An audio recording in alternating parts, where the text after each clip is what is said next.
Happiness. Happiness is what every being on this planet craves deeply for. Everything that we do at its purest level is for happiness. Maybe for others, maybe for ourselves, but nevertheless, happiness. Now, the reason this is such an important concept to understand is because it explains why every human has ever done anything. To be happy is the ultimate desire of mankind. And the reason it is significant in this video is because it explains how social media is ruining your life and you don't even know it.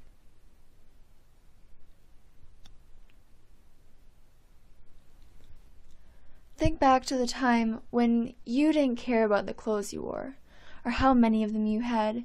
You weren't concerned about how your hair was styled, and you didn't even think anything about the way your eyebrows, nose, cheekbones, stomach, or thighs looked.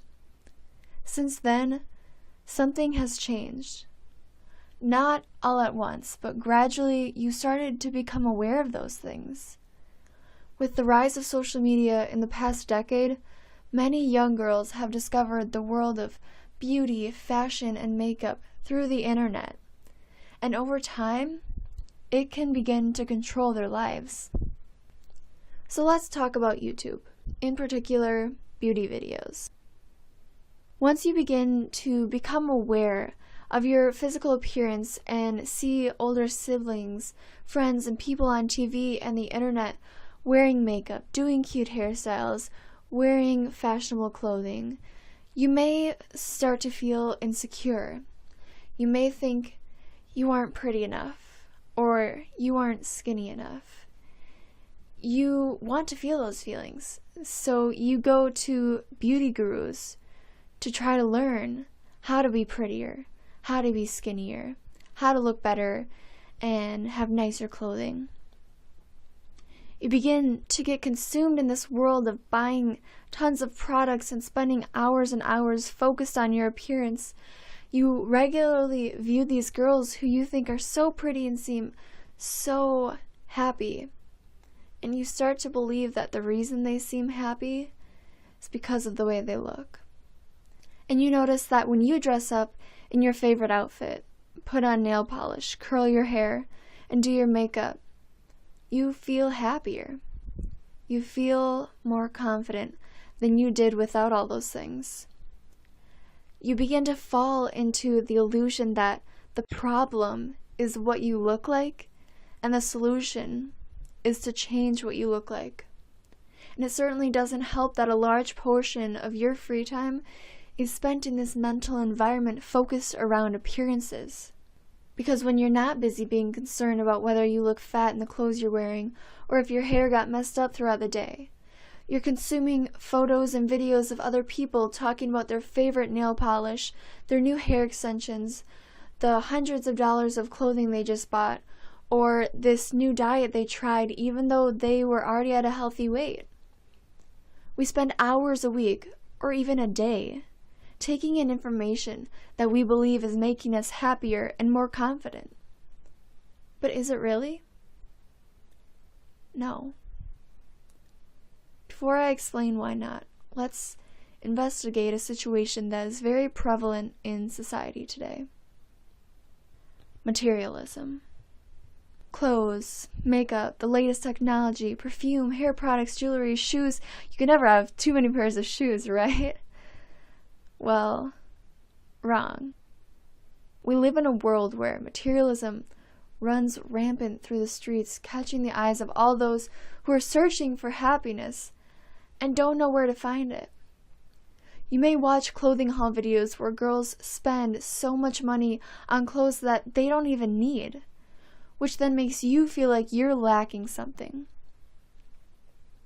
So you go out and you buy a bunch of clothes to add to your already jam-packed closet.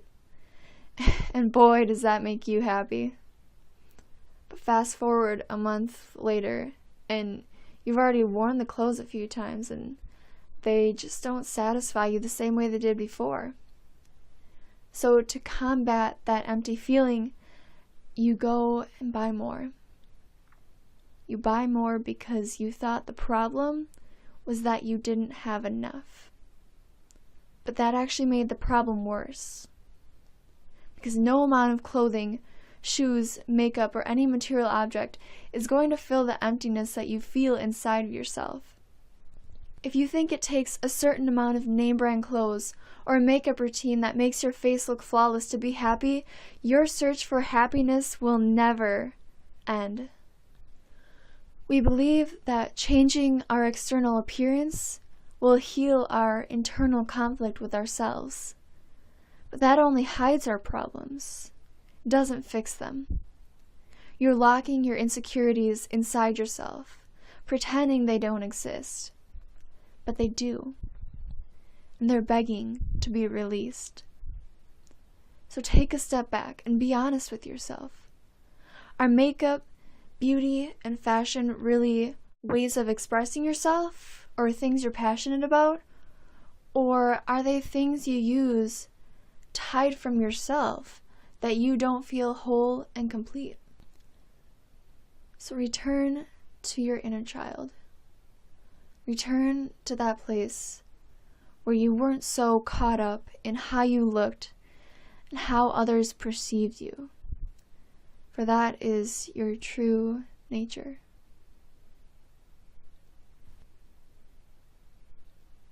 Have you ever posted a picture on Instagram and refreshed the page every few minutes to see how many likes it was getting?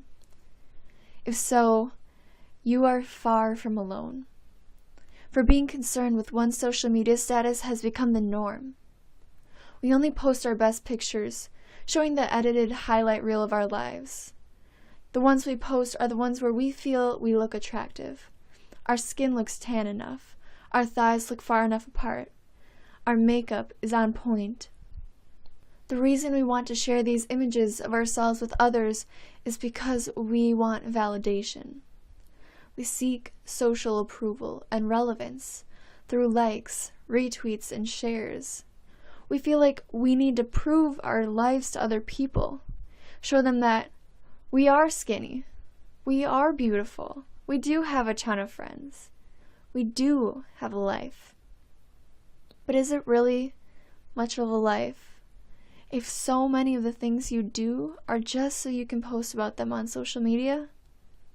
Ask yourself, is that real life? If you find yourself basing your self-worth on numbers, you need to change.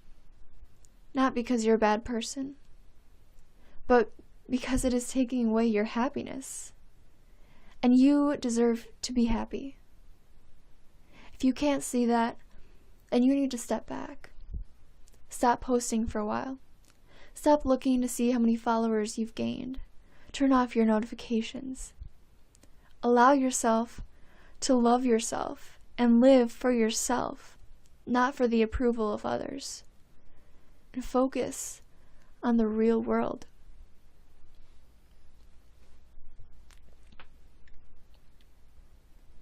Celebrities. We want to look like them, have an amazing life like them, have tons of money like them, live in luxury like them, be known and valued like them. We want to be them. But why? What makes us idolize these people who are really no different than ourselves? Well, you see, that's the problem right there. Most people don't understand that we are all the same because of how often celebrities are placed on a pedestal. By thinking that they are different, we make them different. But even so, we think we know so much about them. We think because of their status, wealth, and beauty that they must be happy. And we think to ourselves, if we could have all those things, then we too would be happy. But how do we even know that they are happy? Can we base it purely on the fact that they seem happy? No. In fact, most celebrities are just as miserable as everyone else. Because all the money in the world can't buy happiness. And fame and success can't fix the internal struggle that one has created with theirself. Celebrities may seem happy because of those things, but they're not. If they are truly happy, they're not going to have hundreds of edited pictures of themselves in designer clothing, wearing makeup that took 2 hours to do. They aren't going to do bikini photo shoots or take pictures of their butt to give you fitness inspiration. I mean, fitness and physical activity should be done to feel good and be healthy, not to attain a certain physique. They do these things because they too are searching for happiness. And unfortunately, they're looking for it in all the wrong places. And sadly, there are so many young girls that follow these people thinking that if they were more like them, then they would be happy. And this mentality opens the doors to a life of self-hate and comparison. It creates long-lasting mental and emotional pain, and sometimes even physical pain in the form of self-harm and eating disorders. We begin to feel like we are not worthy of love from others or even from ourselves. Because when we look in the mirror, we don't like what we see, and we strongly identify with that image we see in the mirror. We may even call it ourself. Refer to it as I or me. I'm ugly. I need to change the way I look. I'm fat. I need to lose weight. I don't deserve to eat because of how fat I am. But what you must realize is that that is not you. It is just the physical form which you inhabit in this life. Think about it this way. If you were to change your appearance, say put on a different pair of pants, get a tattoo, or dye your hair, would you still be you? Yes, of course. So ask yourself, who am I? You might think to yourself, well, I'm Elizabeth Wright, or I'm Michelle Davis, or whatever your name might be. But are you really just a combination of letters put together? No, you're not that either. Really think, who am I? Oh, well, I was born in 2001, and I'm a high school student, but I want to be a dentist one day. Right now, my favorite things to do are play soccer, read books, draw, and watch movies. That's who I am. Well, those are just experiences. Who is having those experiences? Who sees when you see? Who hears when you hear? Who feels when you feel? Now you may begin to think, okay, then maybe I am my thoughts, feelings, and emotions. And you're getting closer, but you're still not there. You are not your thoughts because, again, they're just an experience. Who is thinking those thoughts? Who is feeling those feelings and emotions? If your thoughts were to stop, like they do in meditation, would you cease to exist? Nope, you'd still be here. So really think about it. Who am I? You're not your body, face, or hair. You're not your labels, status, or job. You are not your experiences, memories, likes, dislikes. You are not your feelings of happiness, sadness, guilt, or joy. None of that is you. So don't let any of it control or define you. You are something so much more powerful and divine. You are pure conscious awareness. Try to think of yourself without awareness. What would life be like? Well, it wouldn't be like anything because you wouldn't be without it. That is how you know that you are it and it is you. And once you truly understand what that means, then you are free. Free to discover true happiness and finally live in the real world. Free from this false self-identification that controls your life. free from your own expectations and harsh judgments, and free from this fake, glossed-over world of beauty, fashion, comparison, idolization, and status. Release yourself from this place, from this illusion. It is not who you are. For you are not a human being in this universe. You are the universe in a human being. You are not your physical appearance. You are not your social media status. You are you, and you are enough.